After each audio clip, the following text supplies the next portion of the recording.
I saw what I saw, and I can't take that out of my mind. December 1980. The airspace of a U.S. military base is invaded by UFOs over several nights. I was thinking at the time, is this a warning? Is this an attempt to communicate? Among the dozens of witnesses, high-ranking Air Force officers. These are military people trained to observe. Once sworn to secrecy, they're now ready to talk. I walked around it. I felt it. Almost immediately, critical evidence disappears. A cover-up begins amid claims of brainwashing and intimidation. They said bullets are cheap. But the cover-up can't stop civilians from coming forward to corroborate the sightings. It was gone. It was just incredible, wasn't it? A top-secret memo confirming the events unleashes a firestorm. This was an official United States Air Force document talking about a structured metallic craft. And amazingly, part of the encounter is captured on audio tape. There's no doubt about it. This is weird. Now, for the first time ever, the Sci-Fi Channel brings together eyewitnesses and scientists to investigate the case. New witnesses go on the record for the first time. It was like a pulsating eye. The truth about what happened in Rendlesham Forest. The Rendlesham Forest incident is bigger than Roswell. Could well change what you believe about UFOs. This here is an official U.S. Air Force investigation, and we got put in a world of shit. I'm Bryant Gumbel. Join me as the Sci-Fi Channel investigates the world's best documented UFO encounter, the invasion at Rendlesham. Bill, it's coming this way. It is definitely coming this way.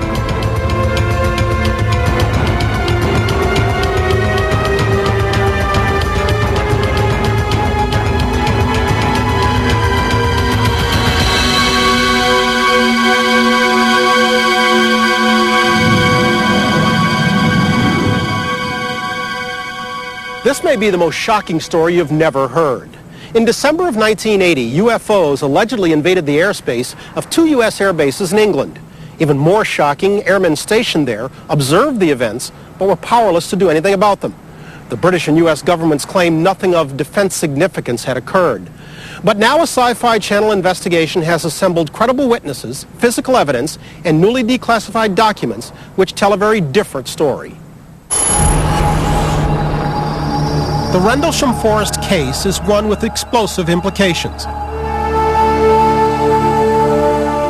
Uncovering the truth of what really happened there could finally reveal why UFOs are one of the most closely guarded secrets of the modern age.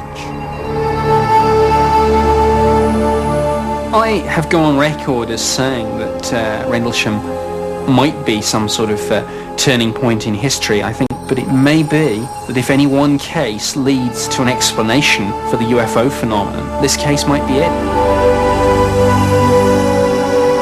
The government have the idea that if they disclose the fact that there are physical objects with maximum performance which we can't match, people would get in a panic. I think our government owes the men who were involved in this. They owe them not just an explanation, but some compensation for what they suffered. This was a cover-up, you know? Why was this a cover-up? So for the first time, we're starting to get somewhere. This could lead to chaos, in my opinion. I think there are very good reasons for the cover-up. December 2002. Britain's Ministry of Defense releases 180 pages of documents related to the Rendlesham Forest UFO incidents. Included in those pages are claims of extraterrestrial encounters, men in black, brainwashing, and accusations of a government cover-up of epic proportions. We never talked about it. Once we were debriefed, we never talked about it with anyone. I was told specifically not to say anything about it. You're not to tell anybody on base. You don't tell your wife about it. You don't talk about it around your daughter. You don't talk around about anybody. And that's what I did. I learned after the fact, secondhand, that there were some pretty intense interrogations, is the best way to put it, of several of the young airmen, at least 3 or 4 of them. And I personally think that 2 of them were affected, and still are to this day, by some of the techniques that were used to extract information or discuss things with them. And there were a lot of people on this base that violated people's human rights, including mine, where there was mind control attempts for whatever agenda put on people, and this is all in 24 hours to 48 hours after the incident. But why would any government agency employ such extreme measures to cover up evidence of UFOs? The problem is thousands of people have top secret clearance. When a subject is very sensitive, it needs to be further restricted, further compartmentalized, and that's when you get what calls to above top secret. And the UFO subject falls within that category, and it has since 1947 at least. In many ways, the Rendlesham Forest UFO encounters of 1980 are eerily similar to events that shook the small town of Roswell, New Mexico, back in July of 1947. It was there, in the middle of the arid New Mexico desert, that an alien spacecraft reportedly crashed, only to have its wreckage and, some say, crew, recovered by the U.S. Army. In the cases of both Roswell and Rendlesham, crucial evidence disappeared. Decorated military officers were forced to change their stories, and countless lives were changed forever. Whatever happened at Roswell, it's now over 50 years old, and the number of primary witnesses who are still alive and able to give testimony is very small. Whereas the Rendlesham Forest incident, we have many witnesses who were directly involved in these events who are happy to go on the record. In strictly evidential terms, this case is bigger than Roswell. Journalist Georgina Bruni spent years interviewing countless Rendlesham eyewitnesses for her book, You Can't Tell the People. This is a case with so much evidence. It's just amazing.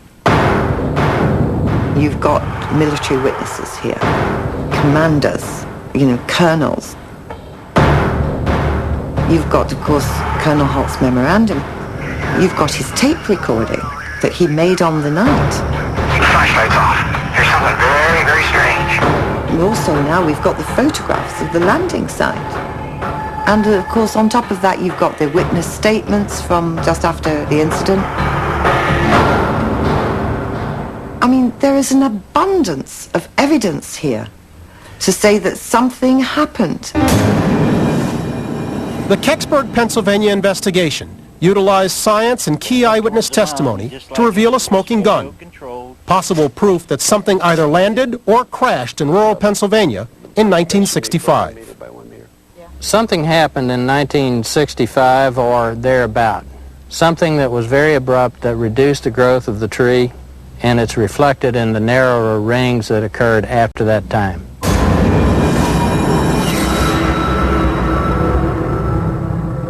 As compelling as the Kecksburg case may be, Sci-Fi's companion investigation across the Atlantic in Rendlesham Forest turned up what many believe to be the best proof yet that an extraterrestrial spacecraft or spacecrafts did land outside 2 U.S. air bases in December of 1980, and that the British and U.S. governments have engaged in a massive cover-up of the entire incident. Now, for the first time, Sci-Fi moves beyond the gossip and half-truths that have surrounded the case for 23 years.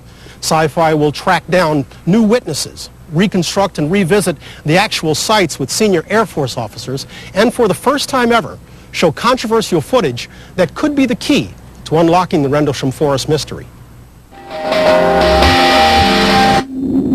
The story begins in rural Suffolk, an area known for its dark and mysterious history.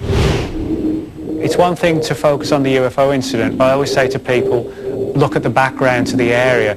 Possibly this has something to do with that case. Suffolk, East Anglia is about 70 miles or so northeast of London.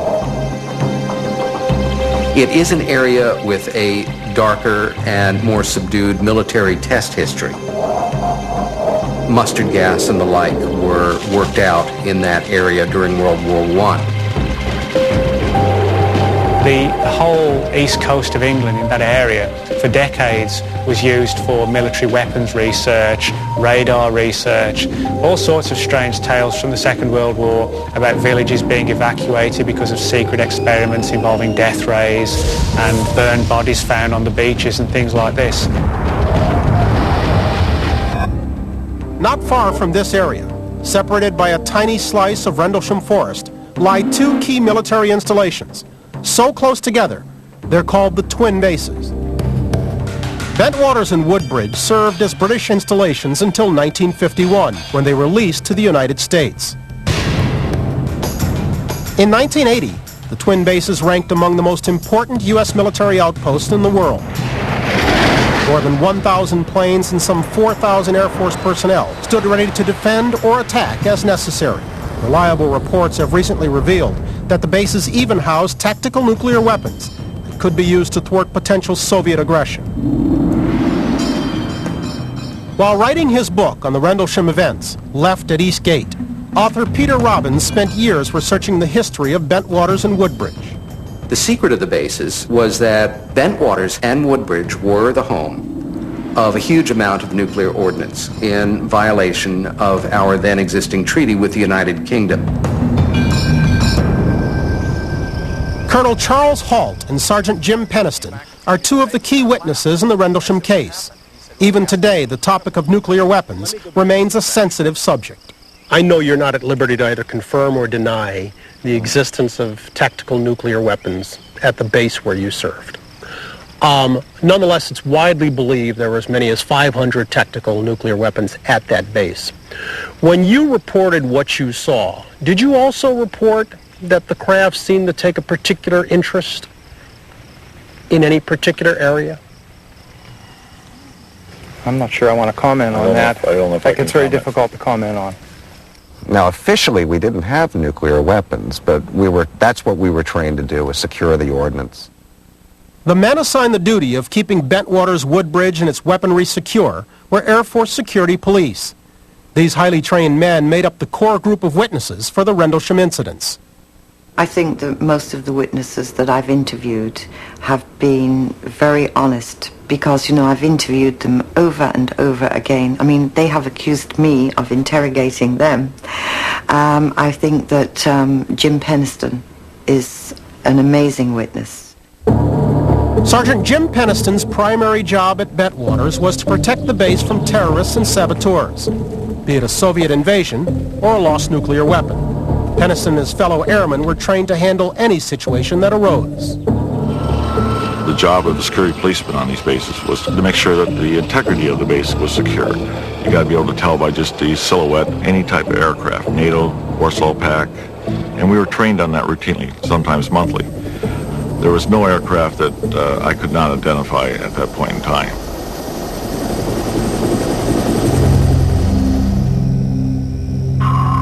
In the early morning hours of December 27, 1980, Jim Peniston received word of a possible aircraft crash in Rendlesham Forest. I got a radio call from Central Security Control that says to 1012 their office, which is to phone in the office immediately. And I asked Sergeant Coffey, I said, well, what's going on? He said, well, you need to get out the East Gate right away. And I said, well, what's the problem? He said, I'd rather not talk to you about that on the phone. So I put everything down and off I went.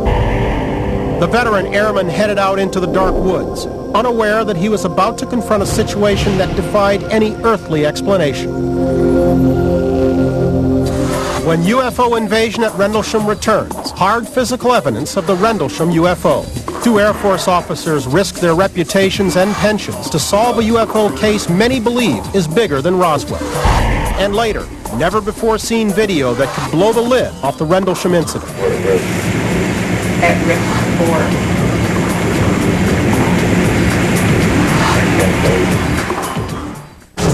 UFO invasion at Rendlesham will return.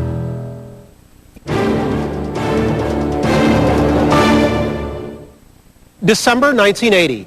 Over a three-night period, numerous U.S. airmen encounter unexplained lights in a metallic craft outside two American air bases located in Suffolk, England. Almost immediately, U.S. military officials erect a stony wall of silence around the incidents, igniting claims of a cover-up. It was clamped down, and it was compartmentalized, and that's how the Air Force works and the military works. What one guy knows, they don't talk about it to other guys. If you're not maintaining your oath and secrecy, you've broken rank. The consequences of being a public UFO witness especially in a military context, has more than a military cost, a social cost. It has a very human cost. Whether it's Roswell, Kecksburg, or Rendlesham, convincing military witnesses to go on the record has been extremely difficult. The reasons range from national security oaths to fears of ridicule, imprisonment, or worse. But one top man has spoken out. Lord Peter Hill Norton, Britain's former Admiral of the Fleet.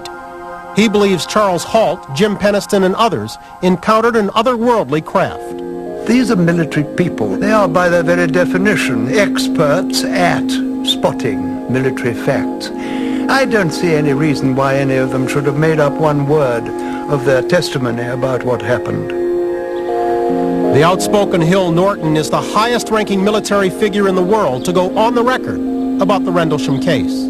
In America, the equivalent would be maybe a former chairman of the Joint Chiefs, someone like Colin Powell, actually coming out and stating in public that he believes in UFOs and he believes they may be extraterrestrial. It's that important.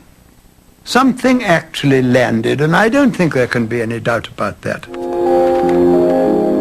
I would be very surprised indeed if there were not official documents somewhere hidden which will explain that something did land, but would be very surprised indeed if anybody knew what it was. The only official U.S. document that's been released is the Halt Memo. Written in January of 1981, 2 weeks after the incidents occurred, by then Bentwaters Woodbridge Deputy Base Commander Lieutenant Colonel Charles Halt. The memo details multiple UFO encounters. I put together sort of a, how shall I say, cleaned up version of what happened. I called it Unexplained Lights. Even in its sanitized form, the Halt Memo graphically described extremely unusual phenomena. Early in the morning, December 27th, saw unusual lights outside the back gate at RAF Woodbridge. The individuals reported seeing a strange glowing object described as being metallic in appearance and triangular in shape 2 to 3 meters across the base. An approximate patrolman approached the object, it maneuvered through the trees and disappeared. Signed, Charles I. Halt, Lieutenant Colonel, USAF Deputy Base Commander. I waited several weeks after I made the memo and nothing seemed to happen, so I put the file away. While the memo is considered by many to be definitive proof of the bizarre events that befell Halt and numerous other airmen in Rendlesham Force, it is only the tip of the iceberg. There are many questions still to be answered. What were those unexplained lights? Why did they invade the airspace of 2 bases that house nuclear weapons? And why is the U.S. government trying to cover up what really happened? As part of its latest investigation, the Sci-Fi Channel flew Sergeant Jim Penniston and Colonel Charles Halt 5,000 miles back to Rendlesham Forest. Whoa, Jim. For Halt and Penniston, Rendlesham Forest is a crime scene of sorts. Aided by environmental scientist Patrick Davison of Mayer Environmental, they will reconstruct the events of late December 1980. The hope is that the 2 airmen can lead Davison to the exact landing site, where he'll test for residual radiation. We initially thought that this was an aircraft crash, at least I did. Unfortunately, everything changed about 10 minutes into the investigation, and that's why you're here. We've got a Geiger counter for measuring gamma radiation and also a gamma spectrometer. If radiation is still present, it could provide evidence that a craft or crafts landed in Rendlesham Forest. We certainly could have used that the night we were out in the forest. We got a little bit of a jaunt here. Not too bad. Jim Penniston's search for answers to this mystery won't be easy. Much has changed in Rendlesham Forest since December of 1980. The air temperature was 32 degrees. It was clear, crisp night. We drove down this. Penniston was accompanied by Sergeant John Burroughs and Airman First Class Edward Cabansag, who'd been transferred to Bentwaters only a few days prior. As we were heading out, I thought this was a prank. I thought, okay, 3-4 days on with my flight, there's a big, huge mud puddle out here, and they're going to throw me in the mud.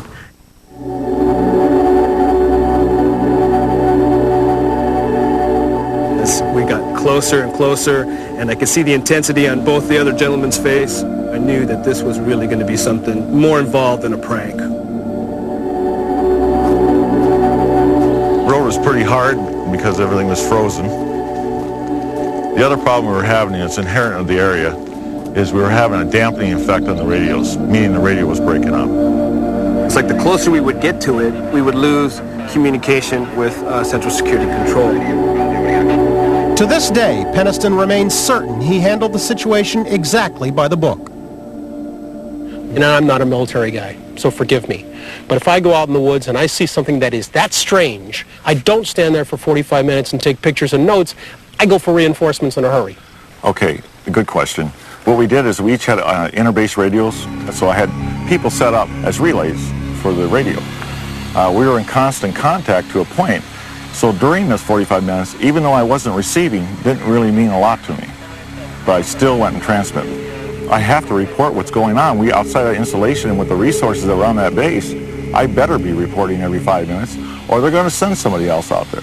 And I did not want anybody out there until I could ascertain what was in front of me. His flight chief was actually at the back gate relaying and monitoring this whole thing, and it would have been incumbent upon him to make the decision to up-channel, to call for help, call for 30 and 30, which means a lot of armed troops immediately. So in other words, yours was standard operating procedure? He operated within the parameters he should have. There was some distortion on the perception of time. The time out there seemed to go awful fast. 30, 45 minutes felt like 2 or 3 minutes. At this point in time, I realized it wasn't an aircraft crash. Wasn't getting the smell of fuel burning. Job was identify, get the facts, report the facts, and let somebody else make the assessment. I had my notebook out, and I was taking notes.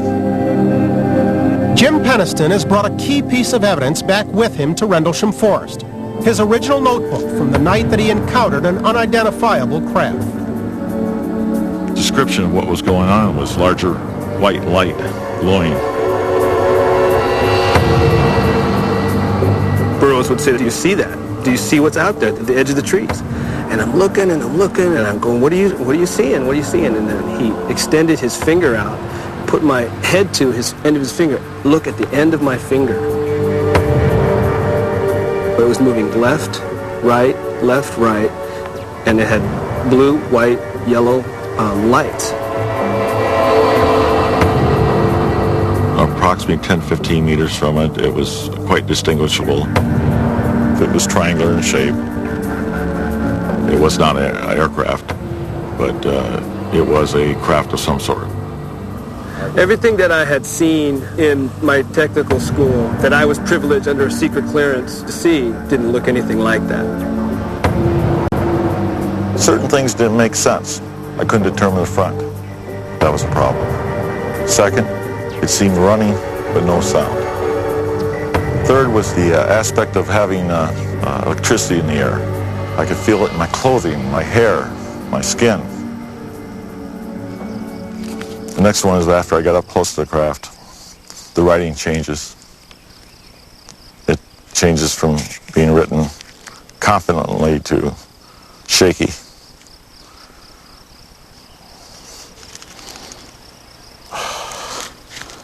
Gotta stop there, Joe.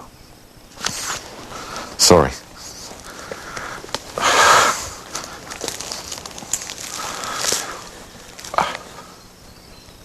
I need a little time. Okay.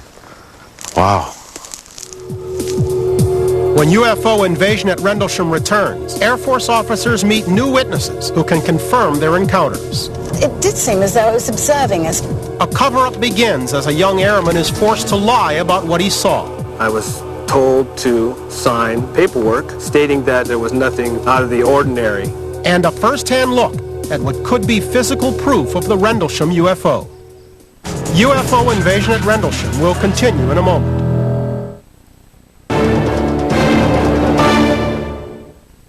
The Betwaters incident of 1980 is certainly the best-known UFO sighting in British history. But 24 years earlier, in nearly the exact same location, Royal Air Force fighter pilots encountered an object that defies explanation to this very day. The case, known simply as Lakenheath, is legendary among UFO researchers. An object was tracked on radar jets were scrambled, as has happened on a number of occasions over the years, and the pilots then had a visual sighting of an unknown craft of some sort. Radar personnel at the Bentwaters Woodbridge Control Tower estimated that the bright light flew by at an astonishing 4,000 miles per hour. An UFO came in and played these cat and mouse games with British interceptors. And in fact, that case was secret for about 10 years and then was discussed in the Condon Committee report, where it was listed as an unknown. Like Lakenheath, the Rendlesham Forest sightings of 1980 were also dismissed by the Ministry of Defense. But if, as the MOD claims, the events were of no defense significance, then why were they so interested in radar records from the Bentwaters Control Tower during Christmas week of 1980? What happened was that one of these radar operators got a call from somebody at Bentwaters to say, do you have anything unusual on your scope? And this officer checked, and for 2 or 3 sweeps of the screen, so just for a few seconds, there was something there, and he said, yes, I do have an uncorrelated target, and it is directly over your base. What I was told from Sergeant Coffey, the controller, is that he had to check with radar. He's the one that informed me that that night, before I proceeded off base, he says, well, yes, we had contact, and it just dropped out of sight within like 5 or 6 miles of Bentwaters. Some of the difficulty I'm having is I've only been to the site twice. The night it happened, the following morning. In order for Sergeant Jim Peniston and Colonel Charles Halt to find the site, they must comb 5 square miles of Rendlesham Forest, looking for a site that measures 10 feet by 10 feet. If Peniston and Halt can locate the craft's actual touchdown point, environmental scientist Patrick Davison will test for residual radiation that could offer conclusive proof of the incident. By the size of the craft, the only way it could have came down is from above. Airman Edward Cabansag and Sergeant John Burroughs accompanied Peniston into the forest in the early morning hours of December 27, 1980. Cabansag and Burroughs were stationed behind Peniston to maintain clear radio contact with the base. Cabansag recalls the mysterious craft hovering in front of them. It was maybe 100 yards, 150 yards. Couldn't quite tell if it was silvery, but it was moving left, right. Nothing could move the way it moved at the time. Nothing could move that quick. Following protocol, Peniston approached the craft, snapping photos and taking notes. It was probably the most different thing I've ever investigated in my entire life. Anything I could see, I would go ahead and write down. Structure of craft, fabric, black, smooth, glass-like, surface unknown, identity unknown. I paced off the size of the craft, taking notes on the distance. Size, 9 feet long, approximately 7 to 8 feet high. I couldn't tell what was the front or the back. I had trouble when I was walking around the craft to distinguish engines. Propulsion, unknown. No sound, but apparently operating somehow. Type of aircraft, unknown. Peniston observed the craft from every angle. I made extra effort to look for the crew compartment or windows or anything like that, or access ports. Could not see any. There was no handles or anything like that. The craft was completely smooth on the outside. Skin fabric of craft, warm. Probably the most startling part of it was the fabric of the craft. Aircraft are metal, and this was maybe metal, but it was very smooth. The fabric seemed like black glass. High electric static on clothes, skin, hair. Identifying markings on left front. That is probably the most compelling thing that said, oh my God, this is from someplace else. Symbols etched or engraved, question mark. Symbols recorded. This was not the first time eyewitnesses reported unidentifiable symbols on a UFO. Major Jesse Marcel brought wreckage from the Roswell crash home to show his family. His son was so amazed by a small beam covered with symbols that he later commissioned an artist to duplicate it. I recall picking it up like this and looking at the inside surface and seeing the symbols, the color, the purple violet hue, I have not seen anything that looked like that before nor since.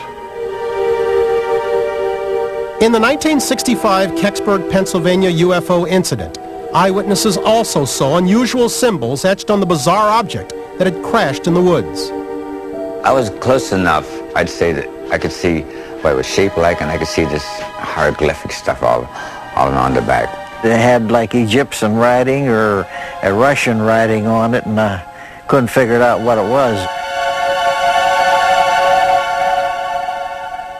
Three seemingly unrelated events spanning 50 years. And yet, by most accounts, the symbols reported on each of the crafts appear to be eerily similar in design. Could the cases be connected? According to many witnesses and investigators, the answer to that question can be found only in Washington, D.C. But in the early morning hours of December 27, 1980, Sergeant Jim Penniston had no answers for what he was seeing. Liftoff, 2:45. No sound, no exhaust. Takeoff unknown, speed impossible. The takeoff was probably the most amazing thing I've ever seen. With absolutely no sound. It just lifted up maybe 2 or 3 feet, and it did a little bit of maneuvering back in the trees. Momentarily hovered, then in a blink of an eye, it left. Literally a blink of an eye.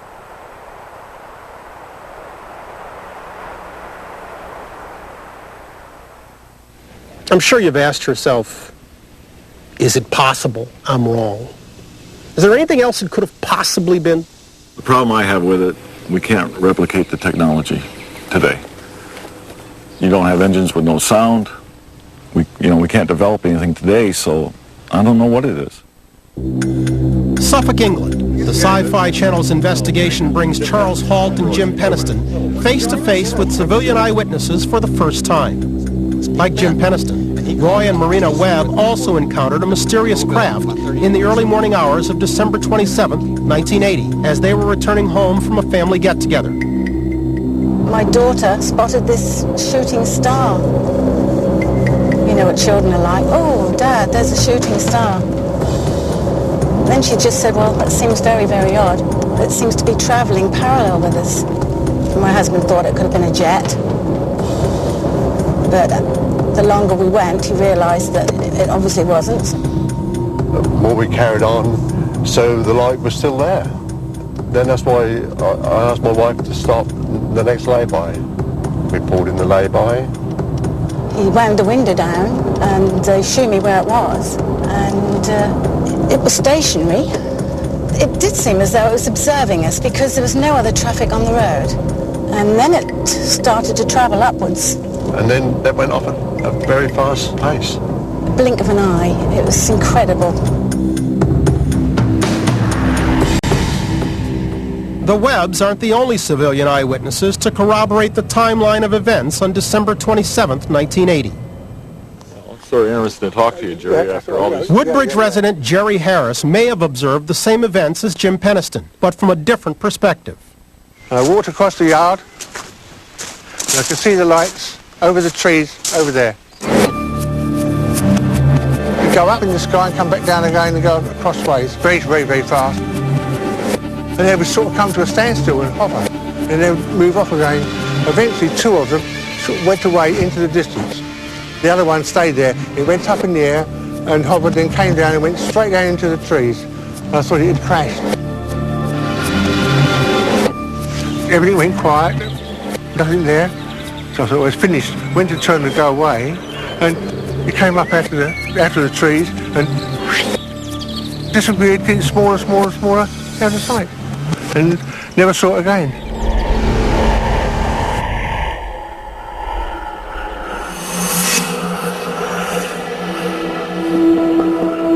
For Jim Penniston, the 45-minute encounter with a UFO posed serious problems.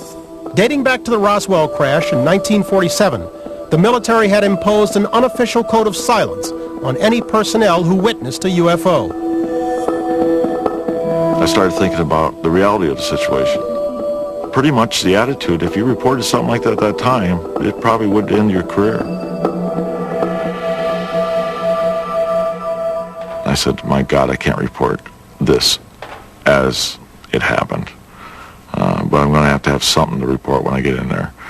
What I did is I did a sanitized version of the happenings. I kept it down to, we seen color lights, minor activity, didn't use certain words intentionally, such as craft. The veteran officer voluntarily altered his version of the events, but young airman Edward Cabansag was forced to change his story. I was told to sign some paperwork stating that what I saw out there was just the beacon that was out there and that there was nothing out of the ordinary. Yes, there was a cover-up. Coming up, a controversial witness in the Rendlesham case recounts his terrifying interrogation. They said, you have seen something that we have known of for longer than any of you in this room has been alive. UFOs return a few nights later, and the incident is captured on tape. It's coming this way. It is definitely coming this way. The general in charge of the twin bases goes on camera for the first time ever. How would you write a book or regulation to deal with something that you don't even know exists? And later, this video could shed light on what actually landed at Rendlesham. UFO invasion at Rendlesham will return.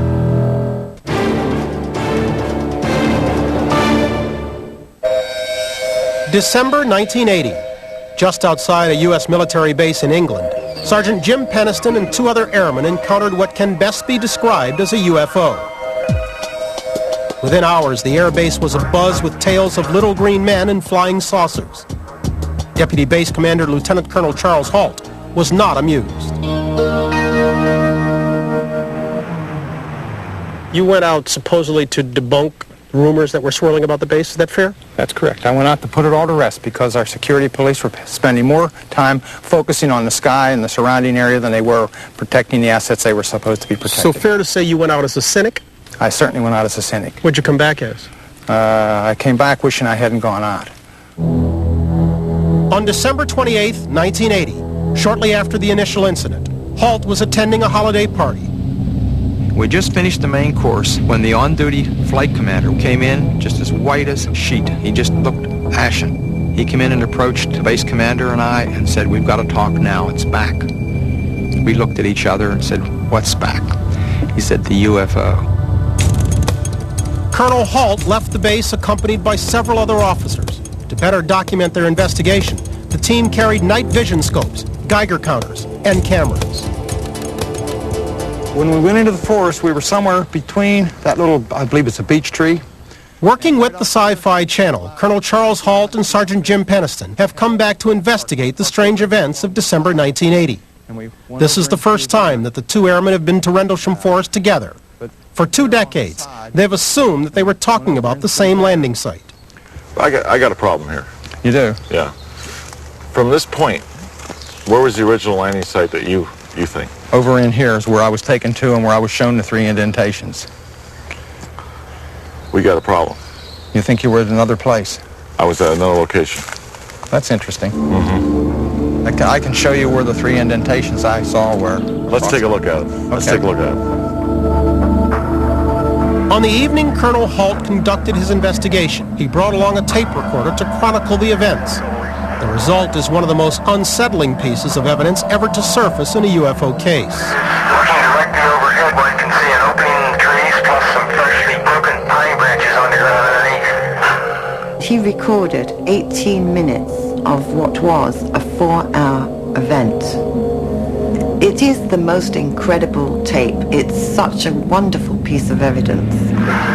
In the years since the Rendlesham Forest encounters, key witnesses have moved to different parts of the world or disappeared altogether. But this investigation has turned up some startling new facts. The puzzle's starting to come together better. For instance, one of the people that had disappeared for a long time, Monroe Nevels. We've been looking for the guy for 15 or 20 years. And they found him. Sci-Fi has found him. And his story corroborates. I mean, it fits right in. Though rumored to have gone underground years ago, Sci-Fi Channel investigators found Monroe Nevels living in a small southwestern town. In 1980, Nevels was the disaster preparedness officer at the base. This is the first time he's spoken on the record about the Rendlesham Forest incident. I was always a person that I had an analytical view of things. I would look at it, I'd analyze it, try to figure out what's making this happen. Nevels, an expert in radiation detection and photography, was among the first airmen to enter the clearing and discovered 3 strange indentations at the alleged landing site. We found a small, what looks like a blasted or scrubbed up area here. It was almost as though it was a small object. It sat down with the 3 tripods, come down on the ground, and the unique thing was that the pressure on each one of those tripods had been pressed down into the ground at the same weight. Nevels and the other airmen also discovered strange burn marks on several trees that faced the landing site. Never see a pine trees that damage react that fast. It's liable to put that in. There's other trees here that are damaged in similar fashion. So I Had Sergeant Nevels take the Geiger counter and take readings all around. I started picking up slight readings, and then as I brought this up toward the tree where it burned out, it started really getting loud. There's any readings on the tree you're taking samples from on the side facing the suspected landing site? 4 clicks max. That's the strongest point on the tree? Yes, sir. If you come to the back, there's no clicks whatsoever. Interesting. Halt leads Jim Peniston and environmental scientist Patrick Davison to within 100 feet of the site he investigated 2 decades earlier. Okay, well, I'll get the kit out and we'll have a look. Yeah, let's check the area here. This is probably a very good place to check. Time and weather have long since worn away the landing impressions, but Davison will still test for any residual radiation. That's a lot more sophisticated than what we had back in 1980. All right, let's see what you get. Look around here. I want you to sweep the area, and you might even touch a tree or two. Swing it around one of the larger trees, just out of curiosity. Do you read in milliroentgens? No, it doesn't. No, it's just purely counts per second. Ironically, the men assigned to debunk UFO sightings in late 1980 soon found themselves in the middle of a close encounter. It wasn't a pigmentation. You saw like where? Right in this position here, straight ahead, in between the tree. There it is again. Watch, straight ahead off my flashlight there. There it is. Hey, I see it too. What is it? We don't know, sir.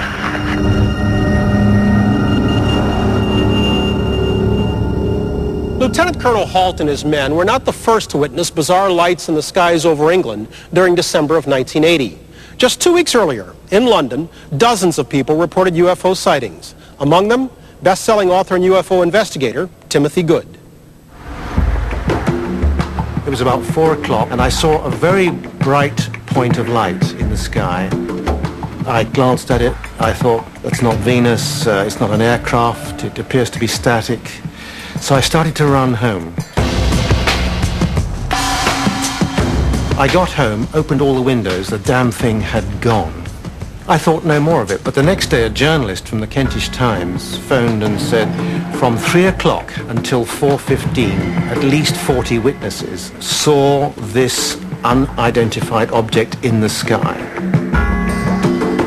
When Good interviewed eyewitnesses to the event, many described a triangular craft, reddish at the tip, with a silver body.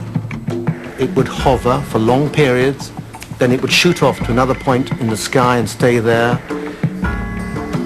Occasionally it would split up into up to 3 or 4 objects. And then they would come together again and it would stay in the same place. This was going on for 1 hour and 15 minutes. That could not be a weather balloon. That's impossible. The next day, in a rural English county, farmer Klaus Peterson took this home video of a UFO. The object hovered overhead for more than an hour. They only had 6-power video, so you cannot see any shape. But at least we have their voices on tape describing what happened as they observed it. It's a triangular shape. Yeah. You know, almost a comet. Yeah.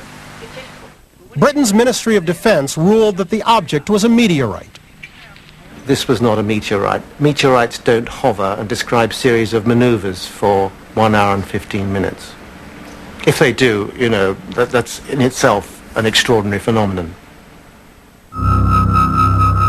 Were these triangular craft sightings somehow related to what Jim Peniston encountered in Rendlesham Forest? And what about its ability to maneuver at such high speeds, much like the objects reported by Colonel Halt and described in detail on his audio tape? Yeah, it's a strange, small red light. Looks to be maybe a quarter to half mile, maybe further out. I'm gonna switch off. We're seeing the strange light. It's obvious under intelligent control. It's moving through the forest, avoiding the trees. So, yeah, there's a great deal of concern. There's no doubt about it. There's some type of strange flashing red light ahead. There's yellow. I saw a yellow tinge in it too. Weird. It's coming this way. It is definitely coming this way. Pieces of it are shooting off. There is no doubt about it. This is weird. I was excited, I'll tell you that. I do know that. And I remember the adrenaline was running so fast that night. We're approaching the fence line. We see the object. The object continues to move through the trees. It recedes a bit. It goes out across the farmer's field to the left of the farmer's house. And it appears to be shedding like molten metal. It's dripping off it. He and his men are reacting quite emotionally in a military situation to a thing that looks like a giant eye coming through the sky at them. You can hear the tension in their voices. One light to the front, one light to the left. Keep the flashlights off. There's something very, very strange. Pieces are falling off it again. It just moved to the right. Yeah. Right to the right. Let's approach to the edge of the woods up there. Can you undo without lights? Let's do it carefully. Come on. We were standing somewhere here within about 50 feet either way, looking out the farmer's houses out there. The object was less than 100 feet to the left of the house. And as we looked at it through the night vision goggles, it looked like kind of like a large brick. The heat was coming off of it, and as I dropped the goggles, I could see the green turn to yellowish orange, indicating that there was something there like it was burning. And every once in a while, you'd see the flashes of sparks flying off of it. And we watched it in the field for, I don't know, maybe a minute, maybe 2 minutes. And very silently, the best way I can describe it, it exploded and broke into white objects, smaller white objects, and they disappeared.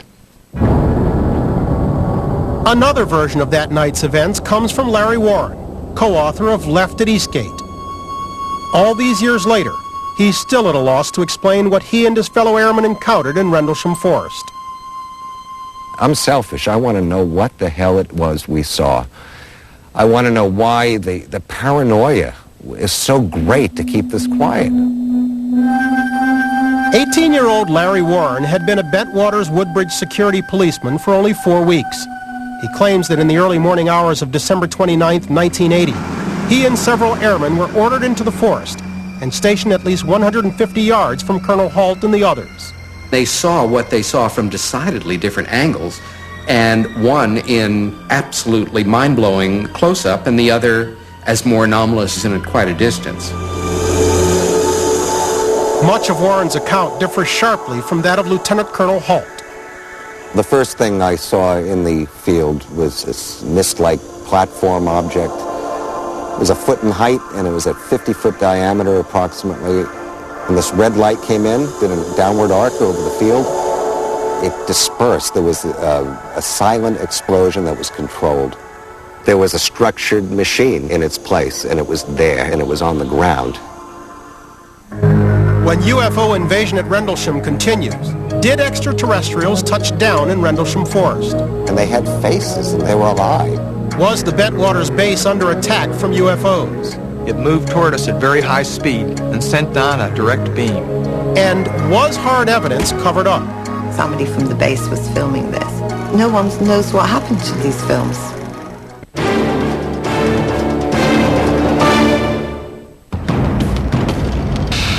December 1980. On 2 different nights, Lieutenant Colonel Charles Halt and Sergeant Jim Peniston each encountered UFOs outside the Bentwaters Woodbridge air bases in southern England. Now a Sci-Fi Channel investigation has reunited Halt and Peniston and brought them into Rendlesham Forest together for the first time.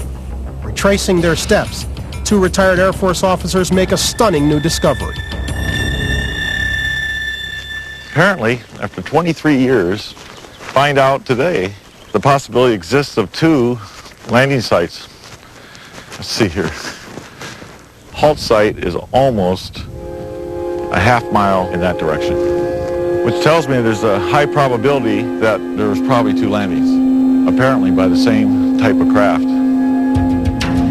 If this kind of UFO investigation had been attempted 50 years ago, the Roswell mystery might well have been solved. But in 1947, the Air Force and possibly other American intelligence organizations effectively silenced eyewitnesses like Major Edwin Easley, who oversaw the cleanup of the Roswell crash site. Whenever we would ask him about Roswell, he would simply tell us that he had promised President Truman that he would not talk about it, and he wouldn't talk about it. In 1992, he was dying. He was already on high doses of morphine. My niece kept asking him, well, Pappy, what did you see out there? What'd you see? What'd you see? And finally he said, creatures. Was Major Easley's deathbed confession brought on by his medication, or was he finally revealing the truth about the Roswell crash? Has the government hidden evidence of extraterrestrial visitation from the American public for over 50 years? If one former U.S. airman is to be believed, the answer is a resounding yes. As far as sightings of perceived alien creatures within the forest, perhaps the person who speaks more about this than anybody else is Larry Warren. I've known Larry since the mid-1990s and spent a lot of time with him over in England, and Larry comes across to me as a very credible source.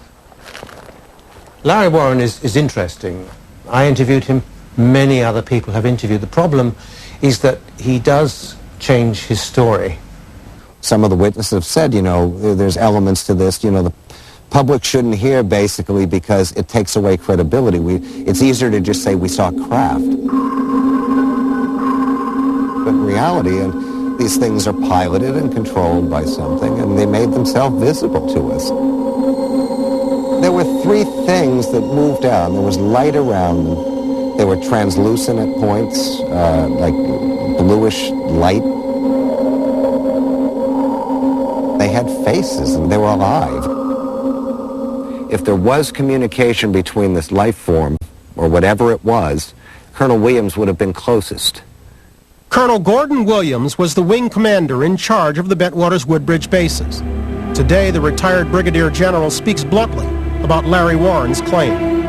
I thought it was a flight of fancy when I heard that story that he was telling. I wondered what kind of cigarettes he was smoking. General Williams had to know about this incident. It must have been very difficult for him. No one in the Air Force ever wants to talk about a UFO incident.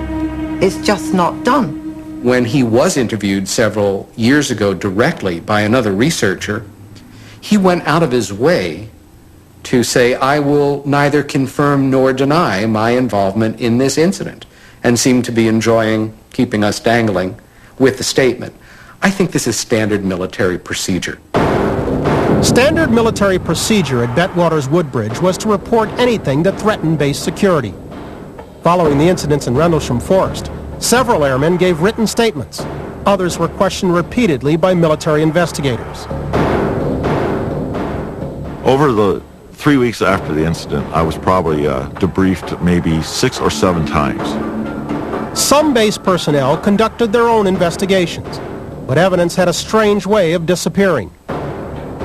When Master Sergeant Ray Goulias took photos of the alleged landing site the day after the sightings, his film came back from the lab completely fogged. And I was very upset that they did not come out, because that's never happened to me before or since. Coincidentally, the film shot by both Sergeant Peniston and Sergeant Nevels the nights they were in the forest also came back fogged. Evidently there was enough radiation or whatever it was there that it destroyed the film. But was it elevated radiation levels that caused the film to fog over, or something more sinister? I have very strong suspicions as to what happened to the film. I'd say odds on are that somebody swapped film with Nevels and gave him some fogged rolls. For years, it was widely believed that no photos of the landing site existed. But this single strip of photos was given to Sergeant Ray Goulias in the 1990s by a fellow airman who wishes to remain anonymous. These pictures appear to corroborate eyewitness descriptions of the landing area. Sergeant Peniston returned to this same site the day after his experience in the forest. He made plaster casts of the strange indentations in the ground. I had to have tangible, solid evidence for myself only, that this happened. These are ones that are made exactly the following morning. They're all identical. When you say they're identical, what do you mean? Depth, size. Approximately 1.5 inches, about 10 to 12 inches across. Okay. The reason I was never suspicious that there was more than one landing site is because the landing marks and the pod casts that we did were identical. And what happened to the strongest evidence in the case? Colonel Halt's audio tape. There's no doubt about it. There's some type of strange flashing red light ahead. Within days of the sighting, Halt gave it to Wing Commander Colonel Williams. General Williams' comment on this, his words, that tape was an abomination. It had all kinds of things on it when I heard it the first time. And I had a hard time making any sense out of it and didn't know what to make of it, really. I didn't make too much of it at the time. Well, he made enough of it that he took it and played it to his boss, the two-star general, commander of U.S. Air Forces in England. I told my bosses about it. We didn't see any security threat or anything like this associated with it. So it, in time, sort of faded away. Halt was ordered to turn the matter over to the British Ministry of Defense. He did so after writing a memo detailing the UFO incidents. The response to his report was silence. On the surface, it appeared the military had no interest in the case, but according to several witnesses, the Commander-in-Chief of all U.S. Air Force bases in Europe, General Charles Gabriel, came to Bentwaters Woodbridge to personally collect evidence. It was said an aircraft had arrived from Wiesbaden, which at the time was the headquarters of the United States Air Force in Europe. Photographs were taken, documents were seized, logs were seized, and the aircraft returned to Wiesbaden. Some high brass had collected every scrap of evidence they could and took it away with them. But exactly what evidence did General Gabriel take with him? There was a motion picture camera filming this phenomena. Somebody from the base was filming this. And no one knows what happened to these films. They just disappeared.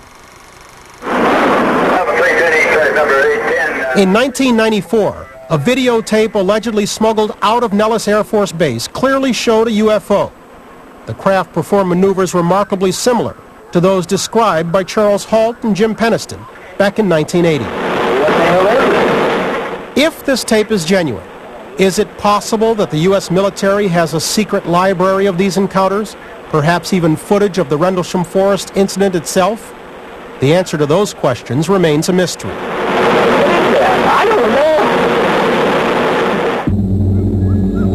Back in Rendlesham Forest, scientist Patrick Davison is doing his best to answer some of those questions. Thus far, he hasn't uncovered any traces of residual radiation. This might be cause for disappointment, were it not for the fact that this scientific search led Peniston and Halt to the discovery of not one, but 2 landing sites. I was taken there and told this is the landing site. Mm-hmm. Your original memo. I mean, I seen that, and I was sure you were talking about the same site. This is not the site that I went to where I saw something. So obviously, on the different nights, either 2 different things or the same thing came back.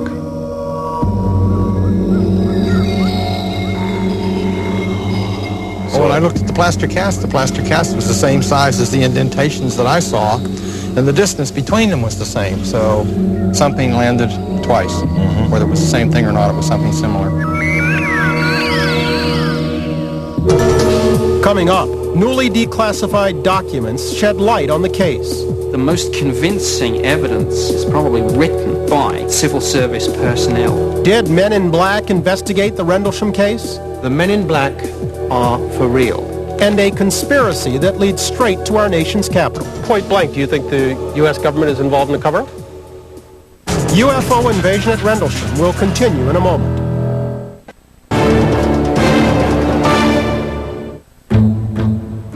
Roswell, New Mexico, July 1947. A press release stating that the Army had recovered a downed flying saucer was suddenly contradicted by General Roger B. Ramey.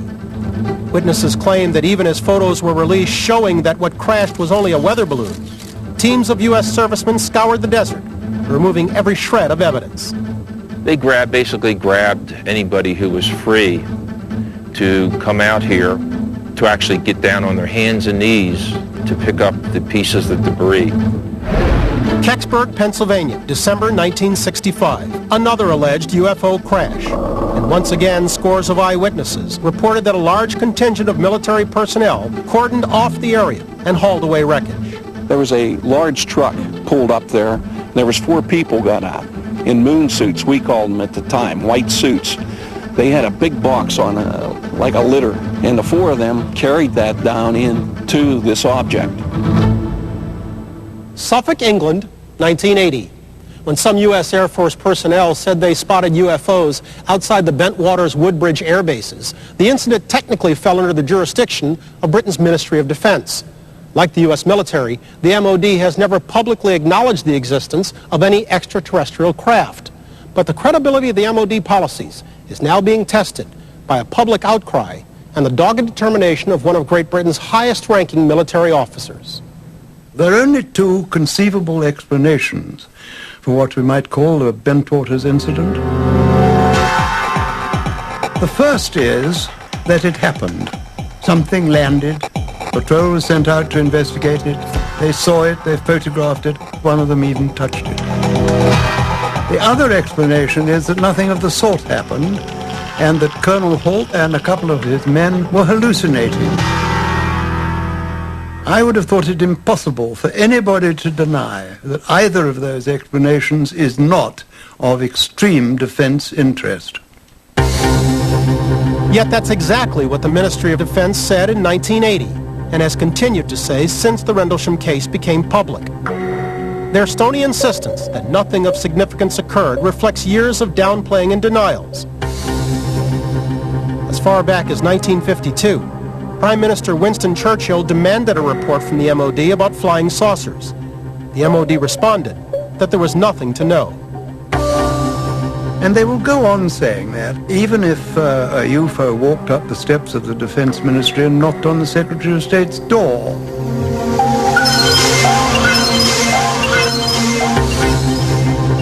Despite repeated statements of no defense significance, the MOD does investigate serious UFO claims. Nick Pope is one of the few government officials in the world to speak out candidly on the UFO phenomenon. Pope ran the MOD's UFO desk for many years. Working for the Ministry of Defense, you do not come in with a mindset that says, you know, I think this was the flying saucer. However, the most convincing evidence for this case is probably written by military and civil service personnel at the heart of the British government. Under strict British secrecy laws, the Rendlesham Forest incident would have remained locked in the MOD's files, had it not been that one crucial document was sent to an American intelligence agency. In 1983, UFO researchers filed a Freedom of Information Act request, using information supplied by former airman Larry Warren. It just snowballed because in June of '83, after numerous denials, outright lies by the United States Air Force, out came the Holt memo, based on the information I supplied. A friend of mine was the acting 3rd Air Force commander at the time, and he called me up and says, I've got this document and I've got this request. What do you think? And my comment to him was, burn it.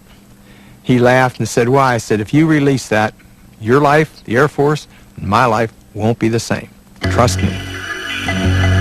This was quite literally front page news. All the national newspapers ran it. What on earth happened in that forest? Why hadn't we heard about it before? Was there a cover-up? Was there a flying saucer? As Colonel Holt had predicted, the headlines brought ridicule and skepticism to the few witnesses who'd gone public. I'm sure you remember we met back, oh goodness, a long time ago. It was a long time ago. 9 or 10 years ago. Now, as part of its investigation, the Sci-Fi Channel has brought Colonel Holt and Sergeant Peniston face-to-face with one of the Rendlesham Forest incident's strongest skeptics. Vince Thurkettle was the forester in charge of the Rendlesham area in 1980.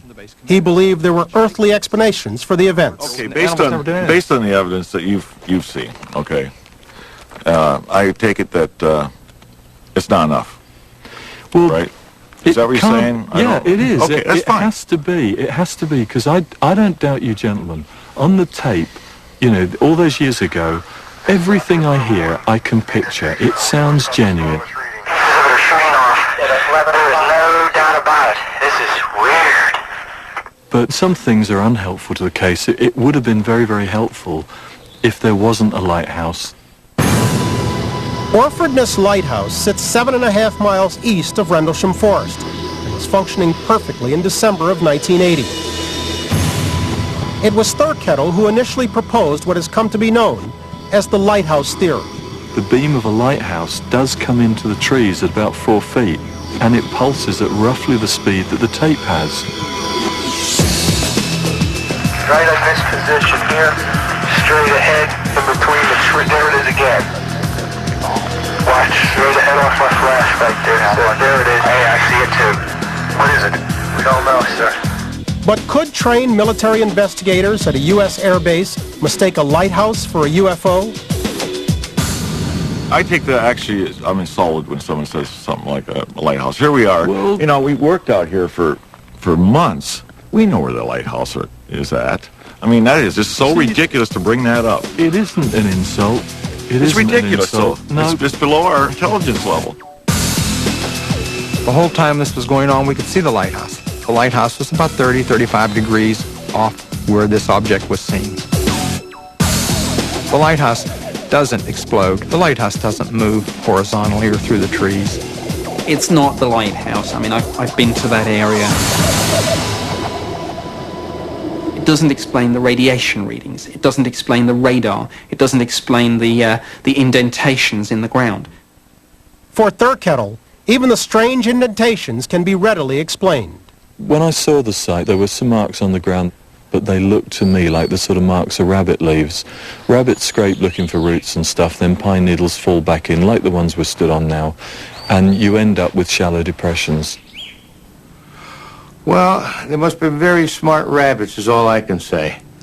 Very mathematical in nature, and I have never found a rabbit that smart. I was surprised when we did take the measurements because they were 12 foot from center to center, exactly. That's not normally found in nature. It was something obviously man-made.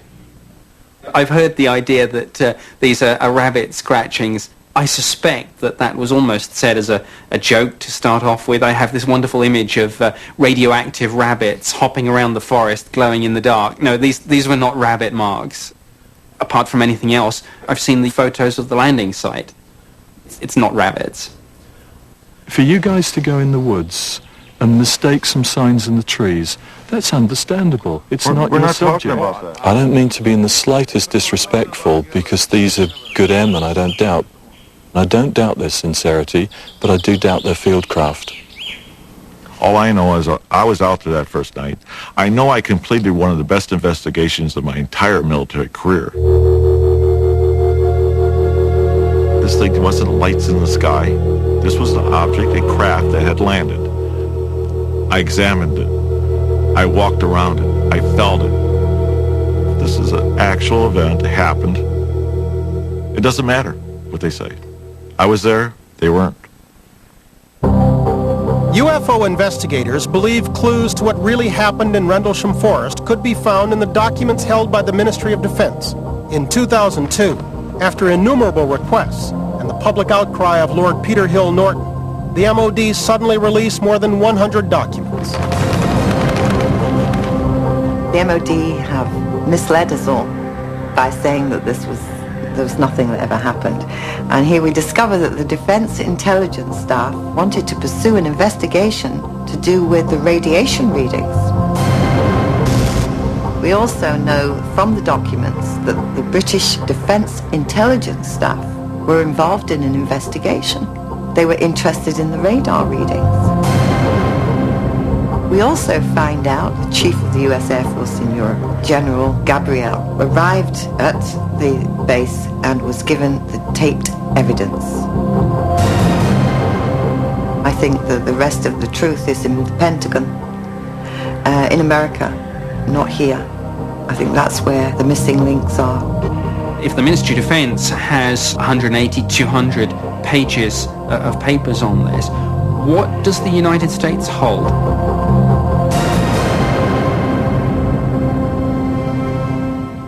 Do you think the government knows what happened? Absolutely. There's no doubt in my mind. Why would they choose not to say that they do? That's a real good question. There's an awful lot of things that are known in our government and from foreign technology and perhaps from Lord knows where that aren't public knowledge and probably won't be. They're very highly compartmentalized. When UFO invasion at Rendlesham continues, new evidence confounds the skeptics. This site is just a whole new ballgame. Was the base's nuclear stockpile a target for the UFOs? Evidently, this object had shined a beam on the weapons. And never-before-seen footage reveals shocking details of the interrogations. Where did they give you the shot? UFO invasion at Rendlesham will return.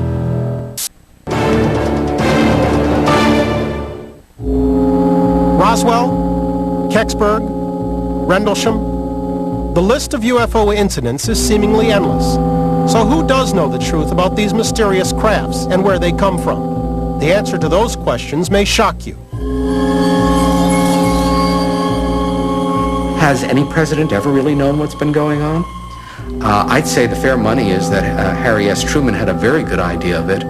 Eisenhower, darling of the military establishment, probably knew a fair amount of it. Kennedy, I don't think they told him anything, although I think he knew. According to my information, the most knowledgeable ex-president is former President George Bush. He was asked by one of his White House staffers how much he knew about the subject. Bush replied on the record, "You don't know the half of it." The U.S. government remains silent on the issue, just as it has since 1947. The Rendlesham case serves as a dark reminder of just how far certain agencies will go to keep the entire subject of UFOs under wraps. I think the saddest part of this story, and I think that some of the witnesses themselves will tell you it wasn't so much what happened during the incident as what happened afterwards. Some of them were interrogated. Adrian Bustinza, for instance, he was a sergeant, and he was interrogated for hours. He was told that what he had seen was the beam from the nearby lighthouse, and he kept saying, no, no, no. He was told, bullets are cheap, a dime a dozen. And he said, once they said that, he said, yes, it was the lighthouse beam. OSI is an independent agency. They're a police force in civilian clothes, in a way, but they're investigators. The name says it, Office of Special Investigation.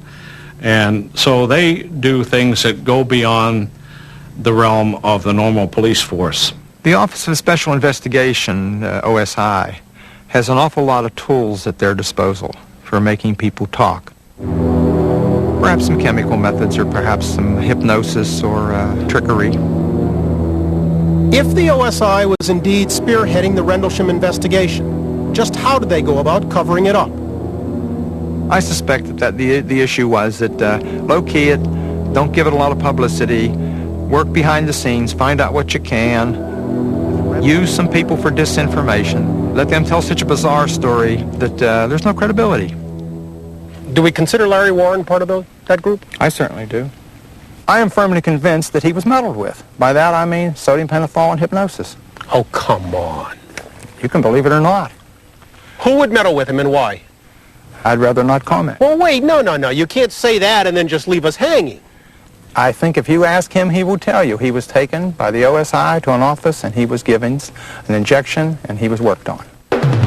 Larry and a number of the other men who had been witnesses with him were taken to a secured facility. They said, you have seen something that we have known of for longer than any of you in this room has been alive. Here is the need for the security around it. We were made to sign documents without reading them, minimizing the events. They also showed us a film, and the film was gun camera footage without narration of UFOs that if it was ever shown, the game would be over. No explanation of what it was, just a lot of mind games, and they said bullets are cheap, kind of joking at one time if we talked about it. If you had had witnesses to a highly classified incident, one way to deal with them is to put them under, create a kind of, Disneyland on LSD, all unreal and all programmed. The thought being that when they come out of it, these memories will mix with the actual memories of the event itself. And if they ever try to go public, they'll sound like blithering idiots. I was starting to have symptoms of post-traumatic stress, which I understand now, and nightmares, and it's not uncommon to the witnesses. I go through these trees in dreams sometimes, and the most surreal things, situations, even Charles Halt's in them, and we're pursuing something that we don't want to see. I live in these things nightly.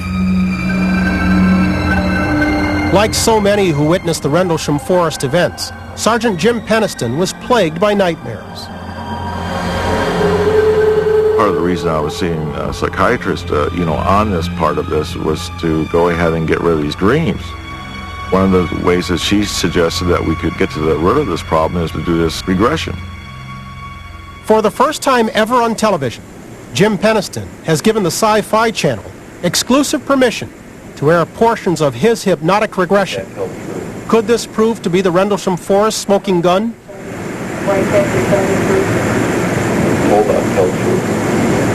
I really can't believe personally that all this stuff can be true. But the fact of the matter is the regression just about eliminated the nightmares. Where did they give you the shot? Among the most disturbing revelations to arise was that an agent or agents injected Peniston with sodium pentothal, more commonly known as truth serum. Prior to hypnosis, I was not aware of any type of drug-induced methods within the Air Force or anything like that. 9 years after Peniston's hypnotic regression, the retired Air Force officer still had questions. Working in conjunction with a Sci-Fi Channel investigation, he returned to Rendlesham Forest in 2003 with his former deputy base commander, Colonel Charles Halt. Their investigation turned up a dramatic discovery: the existence of a second landing site. Armed with this new revelation, Peniston and Halt take Forester Vince Thurkettle to the second site identified by Peniston. Prior to this, Thurkettle strongly believed the airmen had mistaken the Orphaness Lighthouse for a UFO. You and I only had one site. Yeah. As far as we were concerned, well, because that's it. I'd only ever heard about yesterday. one site. I made an assumption. They took me out. I say they, the police took me out and says, this is it. You know, this is new, this is different. I have no opinion on this. I wasn't here 20 years ago. No one talked about this 20 years ago. The other site is the site of folklore. That's the one that's famous. That's the one that everyone's been visiting. You've just ruined some things. This site is just a whole new ballgame. This site is so far, and with the intervening trees and rises and falls in the ground, you could never have seen the farmhouse or the lighthouse from this site. So talk to me, what was the significance of there being two sites? Well, my site, there was no way you could see the lighthouse anyway from there. It wasn't visible from the location we were at. Not at all? Not at all. So that removes that as a possible explanation? Yes, it does. Completely.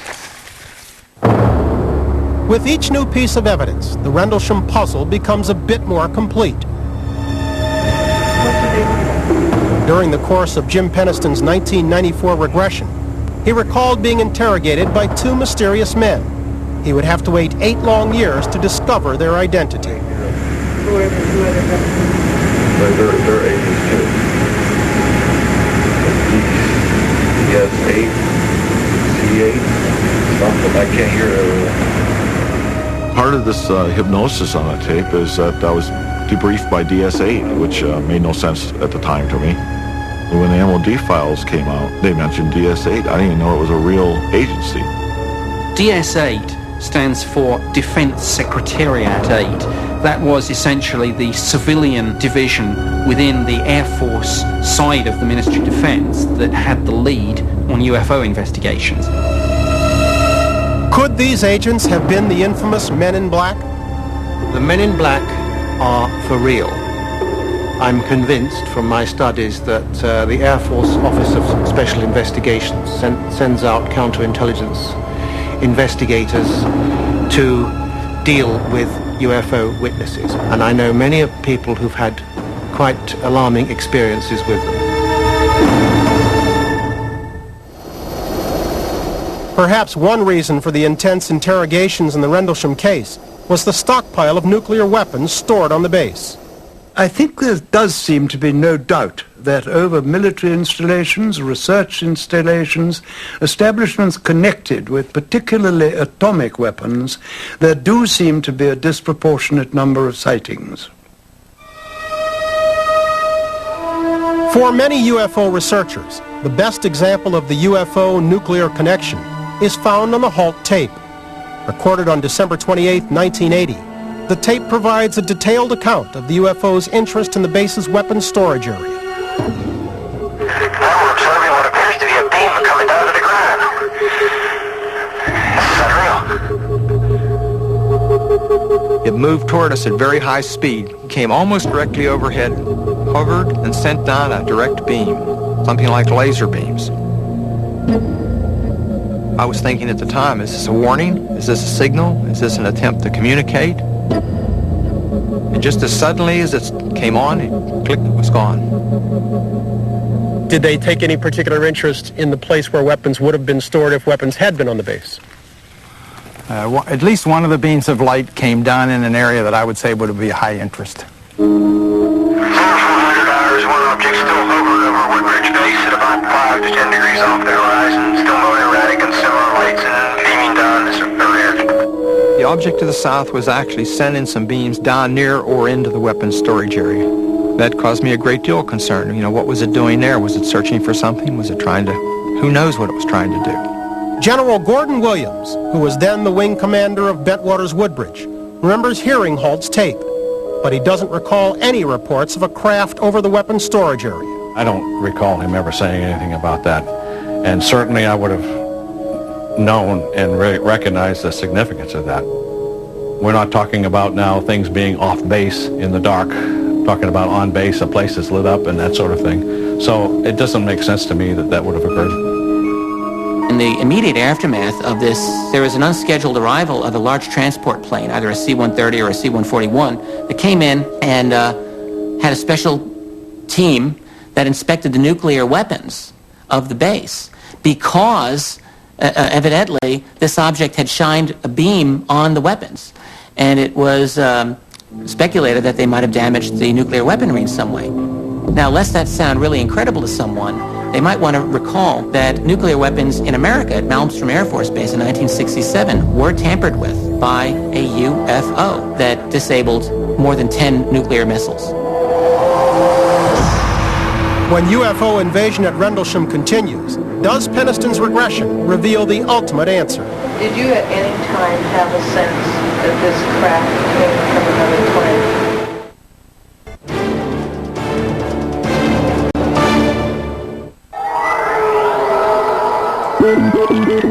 The preponderance of evidence in the Rendlesham case is undeniable. Official documents, an audio tape, Probably about 200 to 300 yards away. It looks like an eye winking at you. radar reports, and radiation readings. These radiation readings were higher than normal, actually by a factor of about 10. Even corroborating eyewitness testimony of numerous U.S. airmen and British civilians. There is also a belief shared by many involved that the U.S. and British governments tampered with evidence, threatened witnesses, and employed mind control techniques, all in an effort to conceal the entire affair. Let's just say that I am familiar enough with workings of some government agencies that I did not trust them as far as I can throw this building.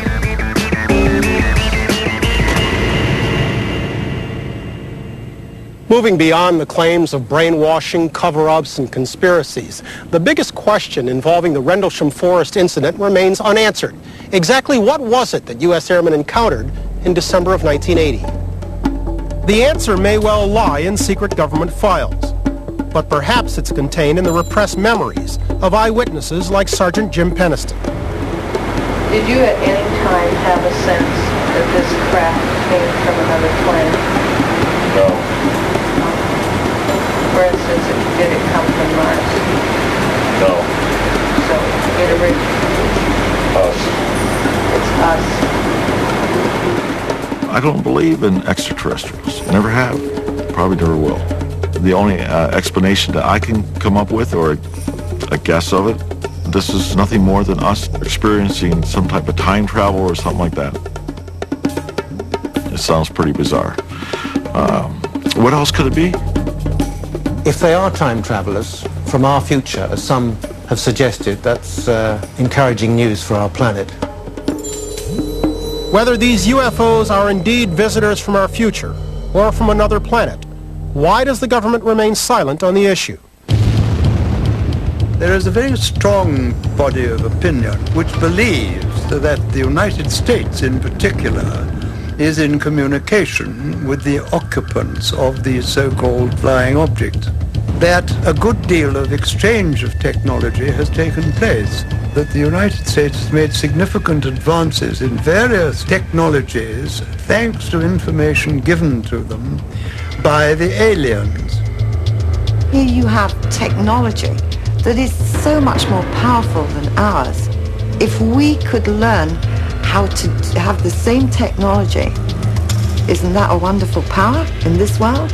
Isn't that what maybe some of the stealth is about? Some of that technology is in use today, perhaps to do with advanced forms of weaponry and propulsion. In my view, it's absolutely justified that this information should continue to being withheld at an above top secret level. Though the government continues its vehement denials, those who've witnessed these events refuse to keep quiet about the UFO question. Don't you think we have a responsibility to tell what we saw? Don't you think so? Believe it or not. Let you believe or let somebody else believe or not believe. You draw your own conclusions. Brian, that investigation's not over. It never stopped. He retired in 91, I'm 93. But I'll tell you what, these citizens in the United States are getting a bang for their buck here. Because we're still trying to figure out what the hell we seen out there. Like Roswell and Kecksburg, the Rendlesham Forest case remains a mystery, but hopefully not for long. The Sci-Fi Channel will continue its investigation of these cases and encourages anyone with new evidence or eyewitness testimony to contact the Sci-Fi Channel at sci-fi.com. I'm Bryant Gumbel. Thanks for watching. Next on Sci-Fi, ECW.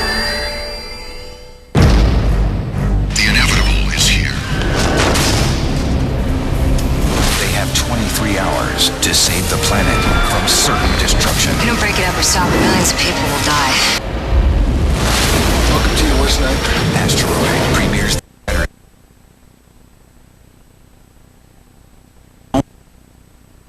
experience that tells the story of young Adama in the first Cylon War. They were making something down here! Experimenting on people! The best 2 minutes on television. Razor flashbacks every Friday during Flash Gordon at 9. It's all leading up to Battlestar Galactica Razor, premiering Saturday, November 24th at 9 on Sci-Fi.